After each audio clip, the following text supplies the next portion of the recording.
This meeting to order. Welcome to the Monday, September 28th, Lake County School Board, regular school board meeting. I would like to call this meeting to order. We'll have a moment of silence followed by the Pledge of Allegiance led by Mr. Mathias.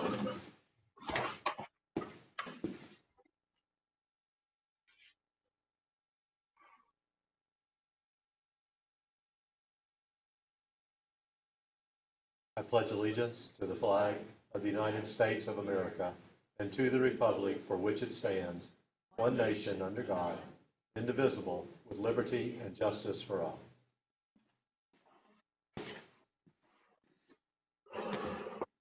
Again, welcome back to our Lake County School Board meeting.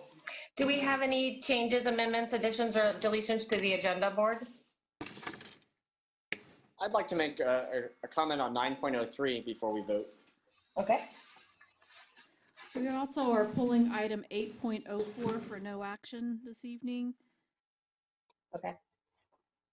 There were a couple of additions as well today, added to items 9.01 and 9.02 for human resources. The transaction list was updated. And there was agreement added to item 8.09, the purchase for Connectria. And then there was also an emergency item for Edgenuity for purchase for the Hope Forest Academy. That's the DJJ school out in Paisley. And that was sent to you as well. Anything else, board? No, ma'am. All right. Okay, let's move on to approval of the minutes. Superintendent, do we have a recommendation? I recommend approval of the minutes from the special school board meeting public hearing for the final budget on September the 14th, 2020. So moved. Do we have a second? Second. First and a second, all in favor? Aye. Any opposed? Motion passes. All right, moving on to representation. Superintendent or Dr. Weiskopf? Good evening, Superintendent, Chairman Burns, board members.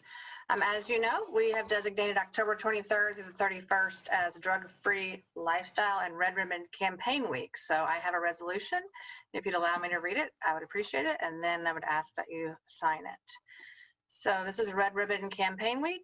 Whereas alcohol and other drug abuse in this nation have reached epidemic stages, and whereas it's imperative that visible, unified prevention education efforts by community members be launched to eliminate the demand for drugs, and whereas the Lake County School Board is sponsoring the Florida Red Ribbon Campaign, offering students and citizens the opportunity to demonstrate their commitment to drug-free lifestyles, no use of illegal drugs, no illegal use of legal drugs. And whereas the National Red Ribbon Campaign will be celebrated in every community in America during Red Ribbon Week, October 23rd through 31st. And whereas businesses, government, parents, law enforcement, media, medical, religious institutions, schools, senior citizens, service organizations, and youth will demonstrate their commitment to healthy, drug-free lifestyles by wearing and displaying red ribbons during this week-long campaign. And whereas the Lake County School Board further commits its resources to ensure the success of the Red Ribbon Campaign, now therefore be it resolved that the Lake County School Board does hereby proclaim October 23rd through 31st, 2020 as Red Ribbon Campaign Week and encourages its citizens to participate in drug prevention education activities, making a visible statement that we are strongly committed to a drug-free state. Thank you. Okay, thank you very much. Do we need, I know we sign it. Do we vote on it? Yes. Okay. So do you I make a think we need recommendation? a recommendation? I recommend that we adopt the resolution 2020-06 declaring Lake County Schools Drug-Free Lifestyles Week. So moved. Second. We have a first and a second. All in favor? Aye. Any opposed? Motion passes. Okay, moving on to recognition of the 1920 STEM and STEAM schools with Dr. Weiskopf. So hopefully you can see my screen. I'm proud to present for you tonight virtually a celebration of our schools who have qualified to be a STEM or STEAM school. We have 22 elementary, 7 middle, and 2 high schools tonight. And so we, Ms. Owens and her team have done a fabulous job at doing a video. It does feature some of our curriculum specialist, so I'm going to let it speak for itself. It's a few minutes long, so just sit back, enjoy. And if somebody would give me a thumbs up that they can for sure hear it, that would help me out, okay? Let me play it.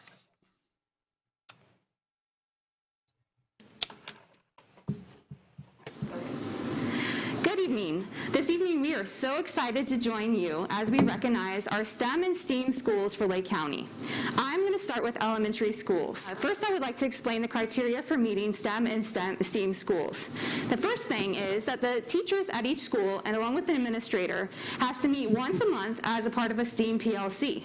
The second piece is that each teacher is going to do 4 STEAM lessons with their students, 1 per 9-week period during the school year. The third part is that our teams at our schools, our students, meet regularly once a week between October and March in preparation for the STEAM Bowl event. That is a district-wide event. The fourth component is actual participation in the STEAM Bowl event that occurs in March. The fifth part is the science fair. Each school has to have all K through 2 classrooms participating in a classroom project, and 3 through 5 students are either do an individual or a team science project. Each school also sends representatives from their school to the district science fair where they compete and represent their schools. The last part is the STEAM night or STEM night. So each school has different stations, and they're actually run by the teachers from the school, and the students can go around from station to station learning all kinds of hands-on, engaging STEAM activities. All of those go into a portfolio that they present, and they have earned these amazing awards here. So I'm going to start by recognizing our Gold STEAM School Award recipients for elementary.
I would like to tell you about the middle and high school requirements for STEAM schools.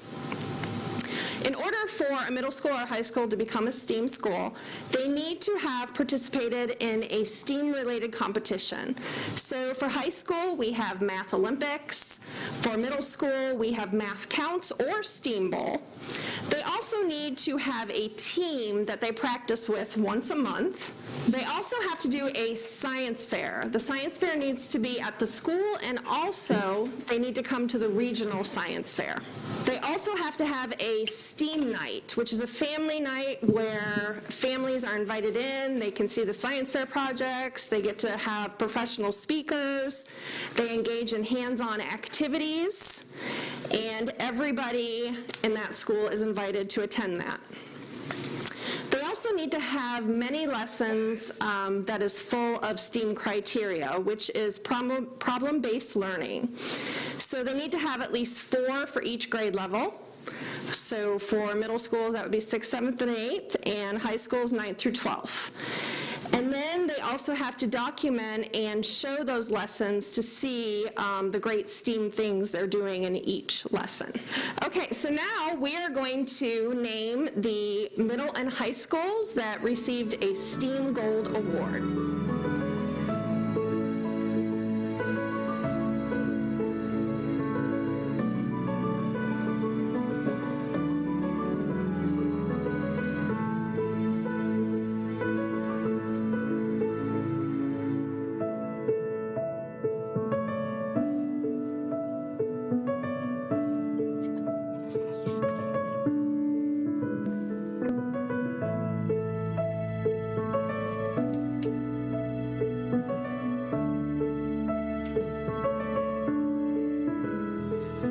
Good evening. And I just want to thank you again for all of your hard work and dedication to make Lake County schools an excellent choice for a STEAM and STEM education.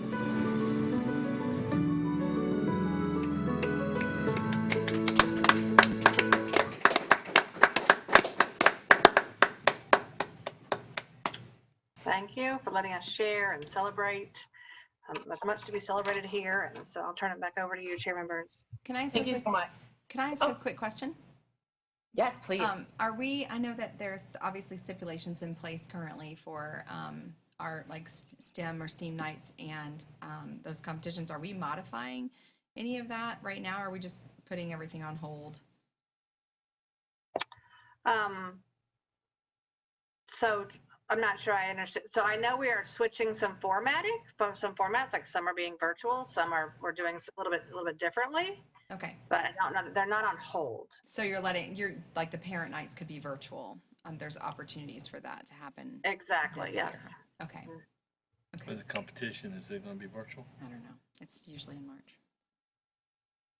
Sorry, we're discussing the competition. Like, is the Steam Bowl even going to happen? And I know that Yeah, space I and think, size is an issue. We so- hope so, right? I Right, mean, we're right, hopeful. Right. Mhm. I know that there are some science. The first thing is the science fair pieces, and we're working on those, doing some virtual options for those.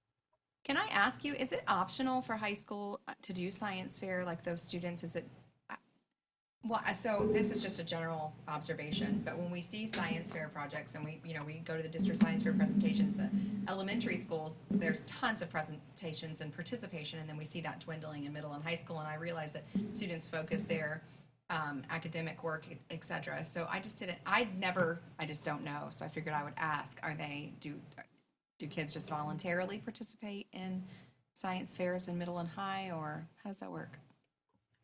It's more so the case that they are. It's more voluntary. Yeah, it's not a mandatory. They do not have to submit for science fair. Okay. I could speak to when I lived in California and I worked for Jen and Core, I was able to, it was a treat, actually went to a local regional science fair in Silicon Valley, and those kids were working on real research with real professors. Like some of it you had to look at and go, who did this?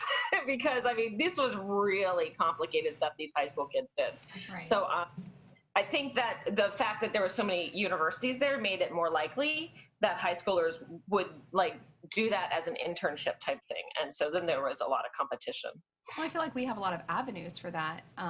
If you think about the Health Science Collegiate Academy even, and the work that the students are doing with the internships there, I do think that it would be nice to see more of them and more from our public schools. So I know, again, another observation is just that our private charter schools or our private schools, they have a lot of participation in the science fair comparatively to Lake County schools. And I don't know how to change that or how to encourage that, but it certainly would be nice to see more representation from Lake County schools. I agree with you. And actually, that was a kind of a question that Dr. Weiskopf and I have begun to correspond on that. Because my observation from attending some of those award ceremonies, it seems like the same handful of schools are represented over and over. And then I have to wonder, the kids from the other schools, did they even know that the opportunity existed? How were they informed of it? Do they have support at their schools to have a mentor teacher, even if the school is not going to do a formal science fair on their own? I'd love to see us kind of beef up our presence in our science fair, because I don't like getting beat by the other schools. Me neither. Yeah, with you guys. We did increase in participation last year, so it's not Good. that participation is not going down. But I understand what you're saying. It might not be the representation that we want yet, but it is increasing. That's good. Yeah. Okay. All right. Well, thank you so much. I really enjoyed also hearing the qualifications, and it didn't seem to be like they had to fill out a giant binder full of worksheets. It seemed to be a real effort to create a program that when you get a gold star or whatever, the award actually represents creating a program that's really good for kids. So I thought that was actually a really nice, I think, change from last year maybe, but I was really impressed. So I wanted to, kudos for that. It's been the same. All right. Any Anything else on that? We are ready to move on to public input. We have one card here. Okay? And do we have public input virtually, Dr. Weiskopf? No. Okay, let's do our public input then. Okay. In If we can let person. Mr. Sidar. Is your dad? He says this your dad.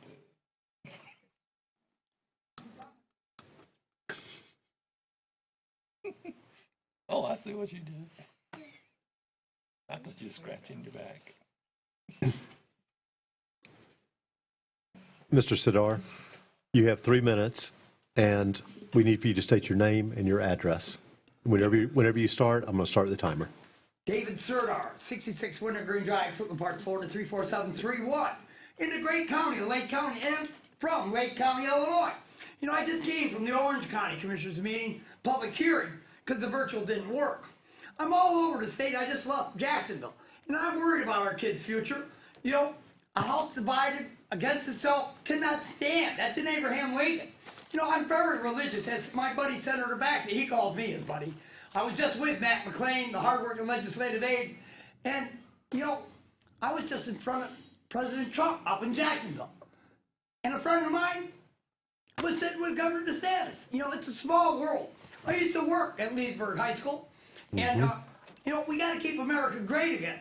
You know, I believe in God. I pray for Florida. I'm meeting reporters all over the place, and they all know they can't put out the real story. You know, I found a ball by the beach ball in Palm Coast on the beaches. Palm Coast beaches has a beautiful beach. You know, we're in Central Florida, but it's only about an hour ride away. But Wilson, you see, I got Wilson as a buddy, but I played sports. My wife was a florist. I've got a bottle bill in front of the governor. And you talk about our drug week, you know, I am proud to possibly be the chairman of the CCI Public Information Committee.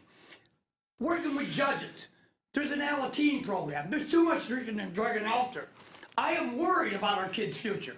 My dad was a principal. Sheriff Peyton Goodell does want a meeting with me. He asked me politely, and a candidate walked for, he lost his election, Todd Luce, who against Josh Blake, I wished him well. I almost ran against Josh Blake. I've run for office before. I won the primary. You know, I'm worried about our earth.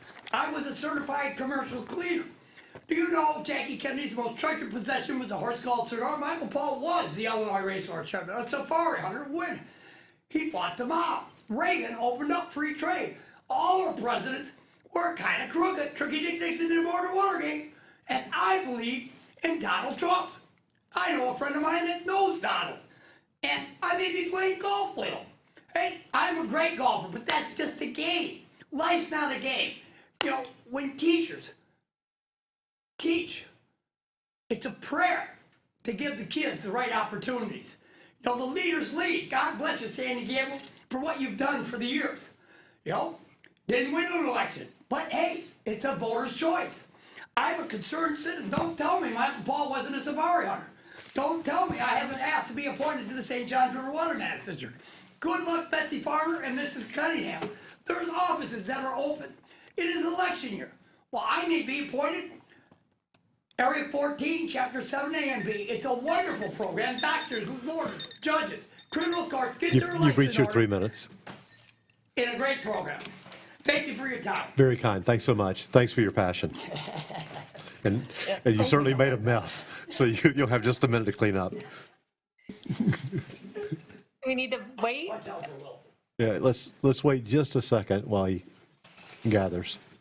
Thank you for all your information. But I was going to say, you can call Governor DeSantis. He knows me. I talked to Governor Burnett. And let's see about the first lady. Okay, you pick it up. I'll be outside. All right, come on. Oh, Mike. Commissioner, Congressman Mike Wallace just signed my button. yeah, good night, sir. Thanks. Okay, very good. Okay. We are moving This is on to the perfect. We'll go right to attorney's report. Is that really what's next? It is. Yes, it is. Attorney's report is next. First Mr. is Johnson? election of a hearing officer. We have an employee. Has he got a mic I don't think your mic's on. Steve, is it? Closer, I think. Can you guys hear Mr. Johnson? Hello? Not very well. Yeah, we can hear him, but it sounds like he's yelling from another room. Yeah. I am. He's in his own little I room. got a little road. Strategy? Okay, how about now? That's better. Okay. The first item is the selection of a hearing officer. They have an employee, a instructional personnel who has been recommended for termination, who has requested that they be given a due process hearing. Under the statutes, the option of whether to use a hearing officer from DOA or have the board hear it is the board's choice. This is not a complicated factual situation, and it would not take a long time. I mean, I would estimate that it wouldn't take more than a half hour or so. So it is an option for the board to hear it if it chooses to do so, or it can direct the superintendent to communicate with DOA and have a DOA hearing officer appointed. But I'd like to, as a purely administrative matter, do that now if we can. Madam Chair, I'd like for the board to hear this and not have to go to the expense. A whole board? Yeah, the whole board. Minus me. Well, it'd be minus Do you all Sandy, want probably. Isn't it more typical for us to just have one person do it? No, this is different. Instructional personnel, the only two options are the entire board or a DOA hearing officer. Oh, I misheard. Okay. Does anyone else agree? I'm fine with the whole board. Mr. Dodd or anyone else? Yeah, I'm good with that. Okay. Okay, then we'll set it up that way. The second thing I have tonight is just to let you know that it's now 2 days before the first of the month, and we have not heard anything from the governor regarding a continuation of a waiver of the need for an in-person quorum to hold meetings and for attendance at meetings under the usual rules. So as of Wednesday, any further meeting of the board will be necessary to be held live. Everyone who will be participating will have to be present. We would have to have an in-person quorum and be able to hold the meeting at all. Now, with that, while we've got that at the back of our minds, it's been a couple of years since I looked at, and maybe more than that, at the possibility of modifying our rule, our policy to allow for exceptions. I'm not exactly sure what the new policy says, but I was wondering if there is an option for the board to be able to do more of this, to have individuals participate, whether it's part of a quorum or not, but have them participate through some remote means, whether it be telephone or Zoom. Is that something the board's interested in pursuing? If it is, we can look into that. If we want to go back to full in-person meetings, then that's an easy road to go. But what I'm looking for is some input into whether it's preferable to have the option to be able to participate. Because my recollection is when we looked at this policy 2 or 3 years ago, was that in order to be able to participate through electronic means, one, you had to have both ends be able to hear the other, which seems to be eliminated by the use of Zoom now, certainly. And secondly, though, that it can only be used under certain circumstances, like if there was an injury or a death in the family or something, or you were under medical treatment. So those were the options available at the time, but we'll check and see if those have changed any since then, if anybody has any interest in that. Mark? No interest? No, I have I interest. do, but I'm going to wait. So it seems to me that, well, I guess for virtual participation, it doesn't sound like we would have a whole room full of the public, right? So they would still have some sort of virtual means for participating, or would the public be allowed to fill the room as well? What I had in mind was that, and the way it was before COVID came along and the need to have virtual representation became apparent, the idea was that the board member would have the ability to participate on a two-way basis with the remaining part of the board being in a just like they are now in the district office or in the county commission room. I suppose you could have the potential for having public input virtually. But would you have that only if you could have the board member participation virtually, or would you have the one without the other?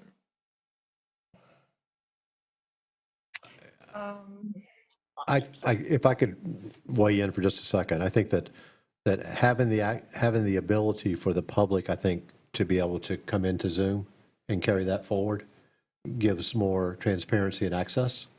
Having district staff available via Zoom rather than being in the room at every meeting, I think is a good use of our district staff time. I would also share with you that it goes beyond a little bit this board meeting. What I'd like for you to look into, Steve, is, for an example, I belong to the audit committee, which is under the same requirements. And those volunteer citizens that participate would enjoy the ability and be easier access if they could do Zoom. And we had an opinion from Elizabeth that was not the case. We would have to have a quorum, the same as here. And so I'm more interested in those committees that require a physical quorum that are volunteer citizens as well. I love that And idea. I think what you'll find that you have the same exceptions for them that you would under the situation for a board member for a board room. It's identically the same based on Emily's interpretation for at least audit. That's the one that I was the most concerned about. I think it would be the case for any sunshine required Correct. committee. Correct. So they would have to have a quorum, but they all wouldn't necessarily have to be physically present in the room. Depending on what those exceptions are for not attending in person. Like I said, I believe in the past it's been health-related reasons or accident or family, that kind of thing. Okay. It's not just, well, I want to do it from my house today, so I'm not going to go to the meeting. I think one of the reasons it's so ideal for the audit committee, I know they've been having participation issues and they are just volunteering. 100%. That's why it just seems archaic. I get it. I know that it's written in statute, but maybe that's something we want to push forward now that we have the capability and we've seen that it works. Well, and I think it's not unlikely after this last 6 months that those things are going to be looked at as a possible way to get more personal participation. Yeah. And then from the standpoint of where we meet and have the ability to socially distance, that I will tell you that speaking through a mask makes, like, it's really difficult for me to understand, just being fair. Does that mean that we move our meetings back to the courthouse, to the BCC chamber? Because those seats are wider apart. And you guys haven't experienced it with this whole plexiglass thing? Like the whole sound like bounces back at you? It's weird. It's like totally weird. Oh, right. Yeah, the space was a concern of mine because, I mean, just looking at the table we've got set up there, there's not room for Christy and I to maintain the 6 feet. So my question is about the county commission chambers, if we're able to get the 6 feet, if we're able to. You as a board member, you're set up like this, except the plexiglass extends past the desktop and goes down to the floor about 6 or 8 inches or maybe even a foot past the countertop of the desk. But you're side by side, just like here. A little further, though. Just a little further. Yeah, you don't sit this close. No, you're pretty close. You're pretty close. Yeah. But do we have the same technology then if we move to the county commission I'm asking a question mark over, in chair over there. Could you? I would have to consult with their technical people. I don't know that they would. I would imagine they've had to have something in place for them to have been meeting during this period of time. But I would have to consult with them and figure out what they've been using and figure out how we could align that with what we've been doing to make it work better. They would have to have been doing something, but I don't know what solution they've been utilizing. Gotcha. Of lately, they've been meeting. You'll still have the considerations of the maximum number of people. I mean, you might have to have overflow rooms with receivers in those rooms that people could go in those rooms and be able to listen to it. Well, that's been a total issue up to this point. So I also want to share, I mean, I've mentioned it privately to some people. One of my children has a relatively significant medical condition we found out about this summer and that we're trying to treat. And so that's part of why we've opted to stay more quarantined. So if, like, I would prefer virtual for that medical reason, and I have discussed that with Mr. Johnson. But that might fall under the variation of that might fall under the extra, the other reasons, like even if we didn't have the 3-person quorum. Like if we have a 3-person quorum, there can be a 4th person at home if there's a medical reason type thing. Right. That's what we're going to look at to see whether that option is available now to put in your policy. Under what circumstance can we make it as broad as possible to allow participation by Zoom or whatever it may mean? So all of this happens Wednesday, correct? The executive. The executive order expires December 30th at midnight. Excuse me, September 30th at midnight. So when would there be an expectation we'd have an idea of whether we can still do what we're doing with the Zoom, with the board members on Zoom? Hopefully, pretty quickly. Yeah, duh. And if we had to make a change to the policy, then. Well, that's not going to be in, I mean, that's a 30-day. Then that's a 60-day process. 60-day, 30-day. Right. Whatever. And I mean, it may be as easy as, we just got these policies. I'm assuming they considered this issue of electronic participation at meetings from board members who are not there. So, I mean, that's the first place we're going to look to see whether that's already available. Mm-hmm. But my recollection is that it has limitations to health-related reasons. Couldn't we as a board, if we were to go down that route looking for a quicker solution to accommodate Dr. Burns, could we not just waive school board policy until we go actually revise through the 30-day process of that?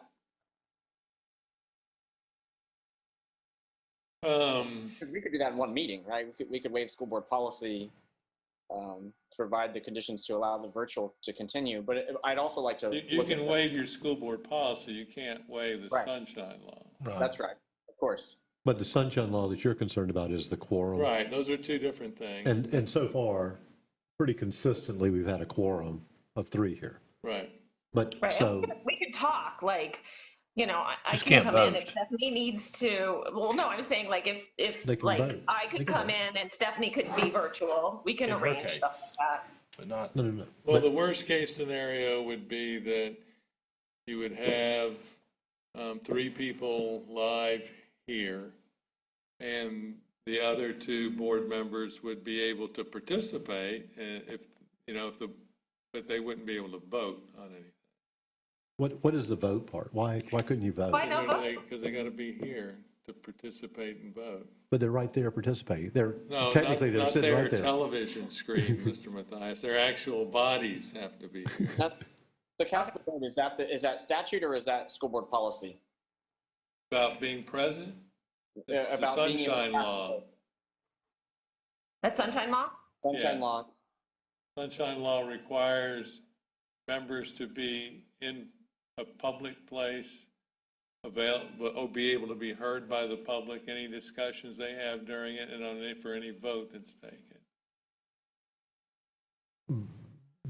But essentially, I mean, we're dating ourselves a little bit because because they are technically here in our space. Because we can talk to them, they can look back at us, and they can vote and be part of the exchange of ideas. I get it, but it doesn't change. I know, but They the conundrum need to be is, physically present to participate and vote. They can't vote over the phone, over the TV, over the Zoom. They Or can by only proxy. vote in person. Oh, can they vote by proxy? No, they can't. No. I mean, have somebody that texts and say, vote for me. Have somebody driving back and forth to Chairman Burns' house with their vote all evening. No, Well, I I mean, I'm not being tongue in cheek here, because now then Wednesday is going to change the dynamics. And so how do we sort out to accommodate Dr. Burns in her situation, or Mr. Dodd, or any of us that wants to come in via Zoom? That how do we do that after Wednesday and conduct the district's business, right? Yes, sir. The good news is the governor's made the decision pretty much at the last second for the last 3 times he entered it. Right. Perhaps he might do it again. Well, if he does it again, we should at that point not wait for the next one to expire and start taking action from the board side of whatever flexibility we need to put in place from our policy. And in the meantime, I guess I'd just like to know the measurements of the county commission, if we can get some distance between the board members, because that will, I think, help resolve some of the potential quorum issues. It's not that. And an understanding about the technology part of it. That's Yes. right. Because you guys have done an amazing job.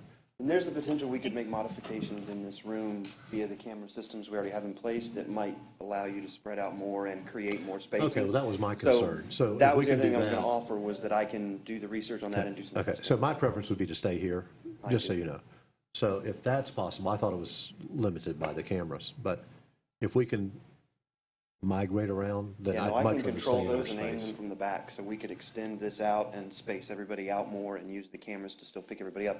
The Zoom piece would be a little harder to figure out. We might have to make some modifications to how we mount that camera. But let me dig in a little bit and see what modifications I could make in room to make this more feasible for everybody. Because from a perspective of we have a lot more control over our environment than if we're guests somewhere else, Right. I'd really love to make it work here because that'd be better for everybody. Because, You got 2 days. I- Go for it. Mr. Dodd, Tomorrow. Mr. Dodd, I've already had meetings there at the county commission because of the committee I'm on. And where we were before, you've got maybe 42 inches, not 40 foot, between panels to the next person beside you. So, I mean, that's how close it is, and that's the way we're running the meetings with. But like I say, you have plexi that extends past the top. Is the front That open? gives you a shield. Is this open? The No, front? yeah, the front's open. Oh, I'd be digging that. The front's open, it's just that they have Nobody- side panels that's there Nobody in front of it. that separate you from the Oh, person that's true. beside you. So the bottom line for me is I think we ultimately, for me, have to hold ourselves to the same standards that we're holding our students and teachers to, so if we've only got 42 inches there, even though if we've got a screen, we're telling our students and teachers they've got to wear the mask. So I think we've got to look at the 6 feet solution if we've got situations where we would be maskless. And so I thought that we were just prohibited there on the camera capabilities in that room, but if you can move them around and space us around and get the 6 feet, then that seems more favorable. The challenge for me, Mr. Dodd, is when the masks are on, it's very difficult to understand. And so my preference is to figure out a way that we don't have to wear the mask. If we can get Well, we rid of don't wanna hear these, from that'd be anybody. amazing. Shields, These shields? Yeah. the They face get shield. the little hats. Yeah. well, the shields don't. A hat aren't and a very face shield? useful. It looks like it looks like a welder's Oh, hat. Well, yeah, it's Dental not that hygienist. big, not that thick, but yeah, you can even get them with glass frames. Well, I think the science on that says that those face shields aren't real spectacular. So Yeah, we actually have more than 2 days because we have a workshop in a week, right? So we Monday? a week. Yeah. So maybe I don't know if you're able to kind of look at that room and figure out how to get the spacing around. And Yes. I think we'll be able to figure out from what the statute allows by tomorrow. We'll have an answer. Okay. Send out to everybody. I do Yeah, would like you it- can have is a it spread the out by- consensus of everybody Yeah. to I have an have idea of what I can do by tomorrow. Public input regardless of what we do with anything else. Yeah, Over definitely. over some sort of electronic, whether it's Zoom or, Well, via Zoom, we could set up a station in the lobby where they could address publicly there. It would be on the screens in here, be able to be seen and heard from home, but they wouldn't have to necessarily enter this room and they could still address the I'm board. going to be honest with you, that for me personally, the public input component, and when they come in and you're able to sense their spirit when they're in the space, is much more comfortable for me than over the Zoom. Like, Right. you guys probably did not get the full impact of the passion of Mr. Cedar as we did. No, I'm afraid not. We may need to move that to a different position in the room if we're going to extend the board around, but I'll figure out a way to make it all work. Right. Okay, so we have a lot of work to do, it sounds like. Yes. Thank you for everyone. Okay, anything else with Mr. Johnson? Nothing? Okay. no, All right, then moving on to our consent agenda. Superintendent. Recommend approval of consent agenda items 8.01 to 8.03, 8.05 to 9.02, and 10.01 to 10.04. So moved. Second. Third. First, second, all in favor? Bye. Aye. Aye. Any opposed? Motion passes. 8.04 was pulled for no action, so we're on 9.03. Mr. Dodd? Yes, do you want me to make the comments before the recommendation, or do you want the? It's up to you. Okay. Go ahead, make the comments, and then we'll call for a recommendation. Oh, sure. All right. Well, thanks. First off, I'd like to start off just by saying, that I appreciate the $7 million of compensation coming to Lake County to pay our teachers. I think it's been a struggle for us for some time with these volatile bonus programs that we know that income is not recurring for teachers. It's unpredictable. The state's always changing the criteria. So I'm thankful that finally we could put some money back into teacher salaries, that it's recurring and allows them to continue earning the FRS benefits for that. But now where my struggle is this one is that the state put so many strings attached to this and how we were allowed to divvy this up that it's I just can't begin to wrap my head around what they were thinking with that. I know our position as a board was to advocate for the most flexible dollars, that those be part of the student-based student allocation, in which case we could have then worked with the LCEA to figure out how to fairly distribute all that money to the teachers. Instead, I think what the state has done is just sent a clear insult to teachers, particularly those that are veterans. I'm still struggling to understand why the state doesn't value the veteran teachers and why they don't value their experience. When I think about this, and that now the starting salary will be equivalent to a teacher with like 12 to 16 years of experience, I just can't help but wonder what message is the state trying to send by saying all those highly effective evaluations you earned over the years, they don't matter. All that time you put in mentoring new teachers, that doesn't matter. All that time you've spent refining your craft, that doesn't matter, because now, like over the weekend, I heard from a 16-year veteran who will get bumped up to the minimum salary. And to think that is the same salary we're going to pay somebody who we just hired this year, I'm in complete disbelief. So, and I'm guessing it's probably going to be a while before the state sends us some more money to fund additional teacher compensation. But I hope next go around, not only are we standing strong, but I hope to see the other 66 districts in the state standing strong, that we have to have that money come to us without the strings attached so we can reward the teachers fairly. Hear, hear. I completely agree. Before we continue on, did anyone else want to make a comment? I would love to just tell Mr. Farnsworth and Mr. Ward that they did an exceptional job of negotiating the 20% that we did have some flexibility with. I realize I say flexibility with a sense of maybe humor attached, because there was just minimal flexibility, but I felt like they took more options, and then they even reiterated that the sky was the limit for that 20% in the negotiating process. And I just was proud on how they represented the board, and I was proud of the outcome that they were able to agree with LCA on, and how they did choose to distribute the 20% that we had a little bit of flexibility with. So I appreciate your representation of the district and how both of you negotiate. Excellent. And I would be remiss if I didn't say that we still need to keep our eye on the ball, which is equity in per student funding. That if just state average, it would mean an additional $12 million to the state that we could have full discretion on how to spend. So. You're here. Okay, very good. But great job, Chad and Scott. And your team. I should say that as well. Yes, that was a lot of work. So I'm really glad that we were able to settle it for the teachers. I'm sorry that the state mandated how 80% of the money was going to be spent. It's just, it feels unfair. And I would like it if we could have that funding that without the strings and without all the laws attached to it, because it's frustrating that we have, here you have all this lots of money, but you must follow these laws to the T. And so I know that it's going to be frustrating for teachers, the outcome. And I'm sorry, but we were pretty stuck with only being able to mess with that 20%, and that's frustrating.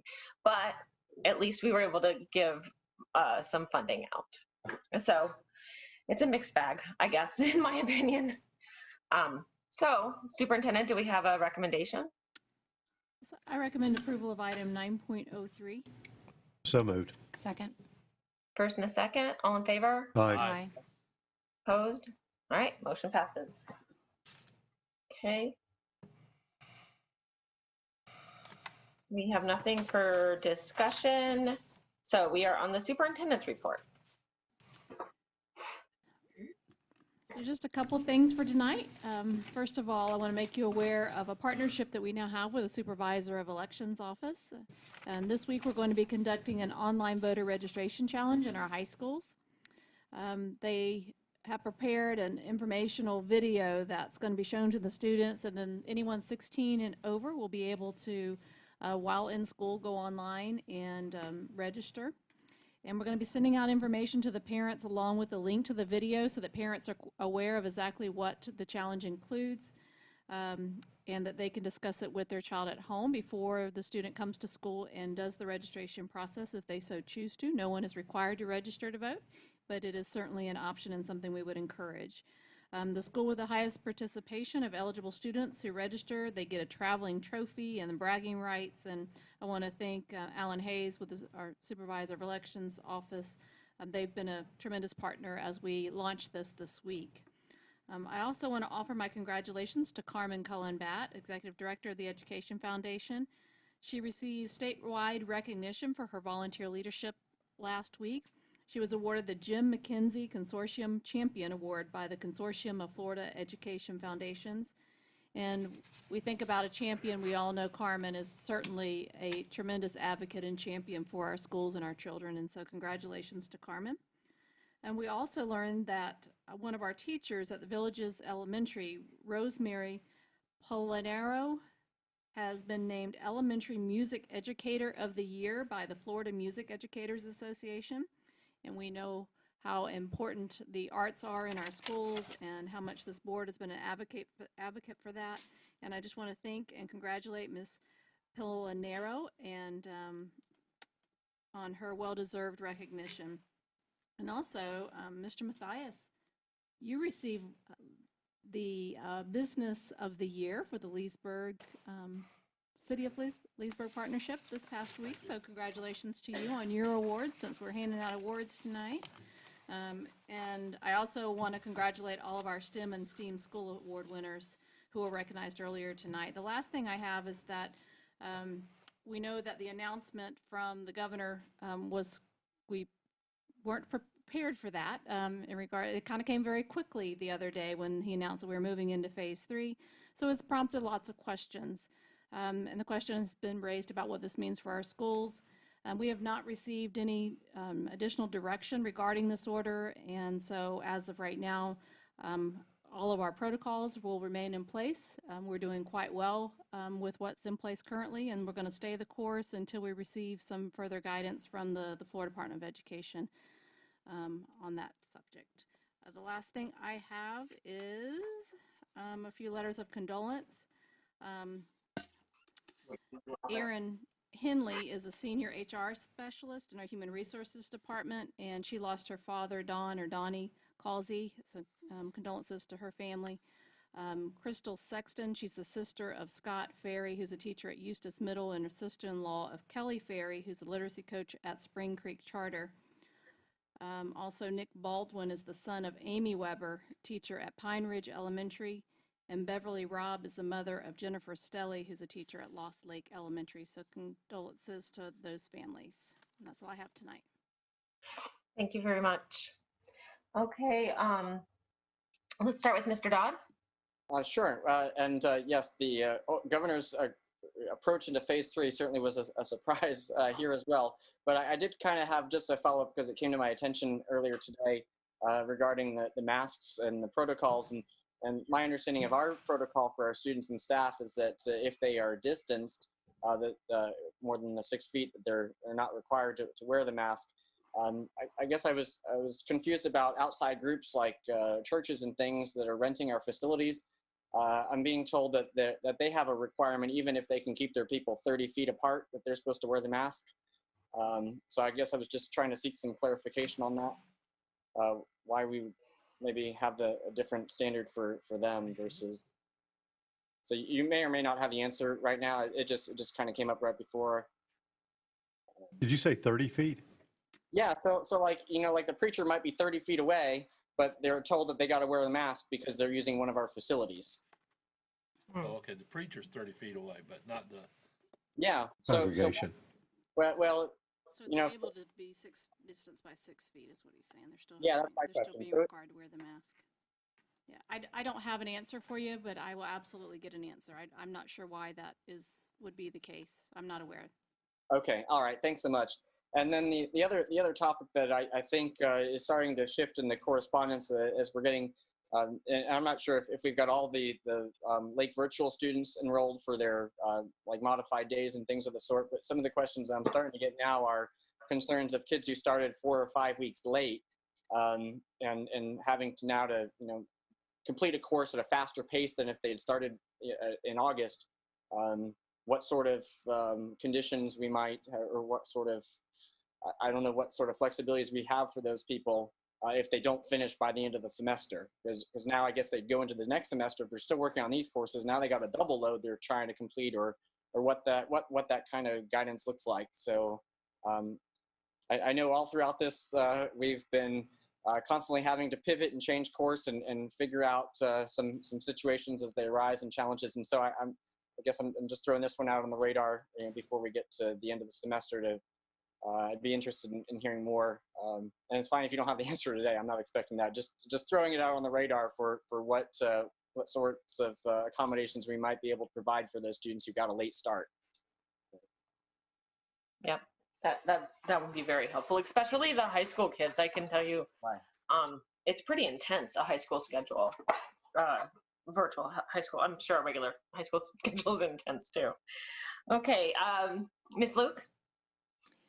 I just would like to reiterate, this past couple of weeks I've been visiting the schools that are in my region, and first of all, the new technology is pretty cool. So if you haven't been in a school lately, you should check that out, because when you come in and you have your temperature scanned, if you're not wearing your mask, it makes you put it on. It tells you wear your mask. Entry is not permitted. So I thought that was quite interesting.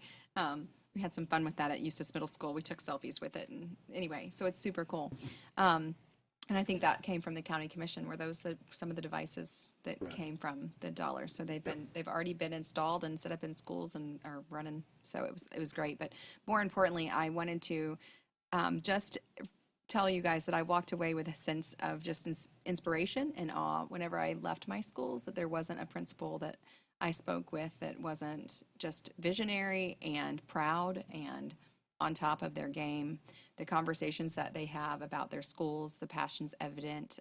Every one of them took the time to, we walked into Lake Live classrooms and they shared concerns and they were open and honest. And when I left, it just made me feel so just proud of what we have going in Lake County schools and the leaders that we have in our buildings. And so I just wanted to publicly say thank you to them and to let them know that as a parent in the district, it made me feel confident in my choice to send my children back to the public school building, because they are really being diligent about the approach to coronavirus and making sure that all of our children are safe, but they're also on top of academics and behavior and scheduling and lunchrooms and entries and exits. And it's amazing the things that they do, and they still have a vision and a plan for where they want their buildings to go. So it was wonderful. Great. Mr. Gamble. All right. I just want to say, Addison, you're doing a great job keeping us up to date, even if there's just one child involved. But and welcome aboard. And I'm sure that you are diligently working probably 24/7, just about it. Because I even saw something over the weekend where she sent something out as well. I'm like, why is she working today? There's no school, no kids in school, but probably she was notified. So you're doing a great job, Addison. And Chad, once again, I just want to thank you and Scott and all the staff with this. But what the sad thing about it is, this past weekend, I saw something on media, local media, that talked about teachers not getting raises. And that's sad to me that they still don't recognize that they're getting something and that it's there. So that's heartbreaking that they don't appreciate that part there. Some do, but then there's some that don't. And so that's just disheartening that they would do that. But also, and I know your hands are full with the SEIU going forward with that, and good luck with that, Chad, and your team. But the thing is also, this past couple weeks, I've sent some emails to the superintendent in regards to some situations that people have contacted me about different things. And immediately, within that day or the next morning, the answers were back. They contacted the individuals. They got everything straight. I think Emily was involved in a couple of the things as well, and where they were saying that they were not getting this or that at the school with the virtual and things of that nature there, but it was just something that maybe there was a glitch somewhere. But I appreciate the superintendent and her staff moving forward and getting these things handled, because we have heard a lot about the virtual and the Lake Live, that we've had complications, this, that, and the other. But then you come to find out that it's not so much on us as it is, they're at their home maybe that they're having a problem.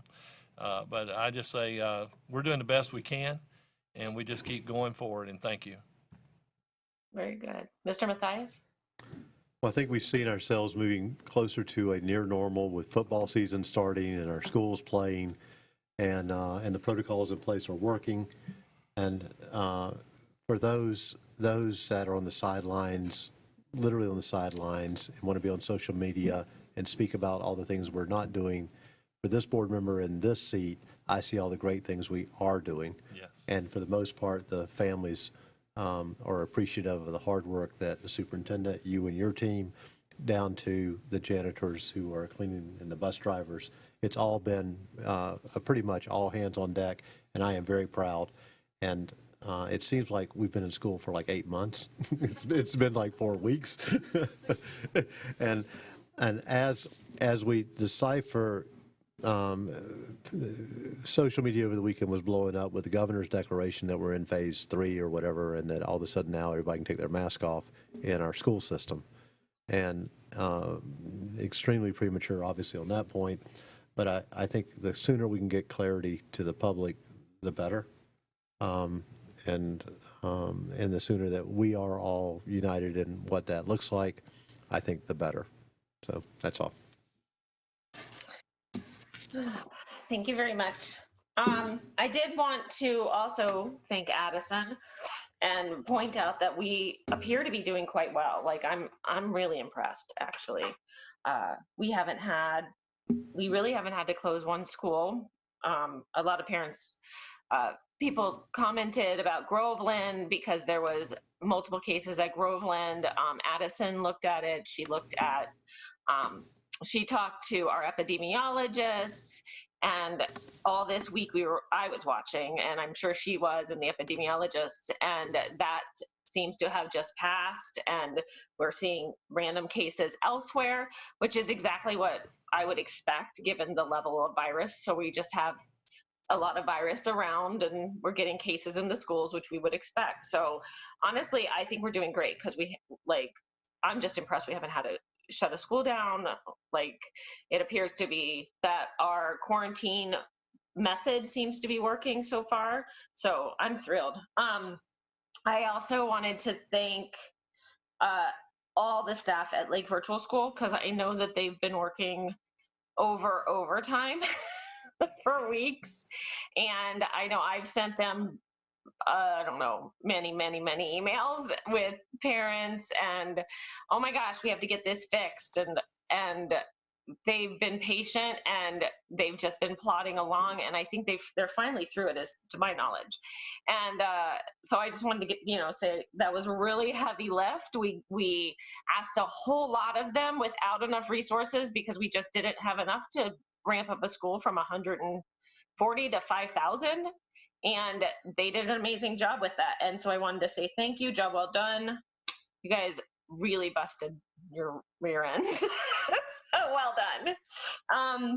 I also wanted to just make a comment about Lake Live in that I'm really grateful for it. So I just wanted to thank all the teachers that are making Lake Live into something that's actually really cool.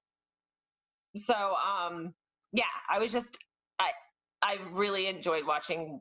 One of my daughter is in Lake Live, and it's been really nice to see her be able to interact with kids and sit and like be doing projects together over Zoom and stuff. That's really cool. And she's laughing and showing them her pets, and she's happy, and that's really important to me.